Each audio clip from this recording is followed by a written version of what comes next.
Let me tell you about this truck driver who has been sentenced to death for killing 11 people in Pittsburgh at a synagogue in 2018. The worst anti-Semitic attack in U.S. history. Jurors found Robert Bowers guilty in June, and since then they've been considering whether he should face execution or whether he should face life in prison without parole in order to receive the death penalty. Jurors had to be in unanimous agreement, which he seems they were let us bring in Sophie Long, who has been watching and she has sat in law for us this evening. I think you're in LA. Are you in law, Sophie? You are. I beg your pardon. Sorry. Yeah, let us just talk about this because I know that the families have been speaking in the last hour about the verdicts that has been handed down. What have you heard?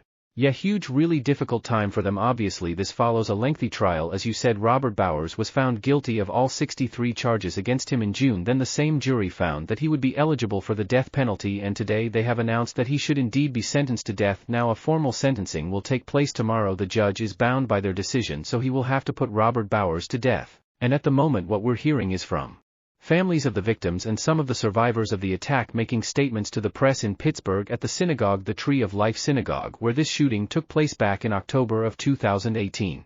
I have to say there's no consensus on this death penalty. We've heard from some people.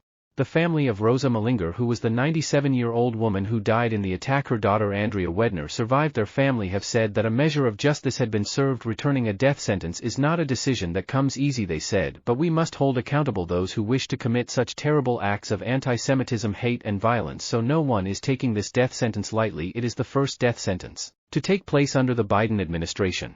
And the formal proceedings will take place tomorrow when again the families of the victims of the attack will have another opportunity to address the court and Robert Bowers himself. Always a divisive issue, the death penalty. 70 of the countries around the world don't have it.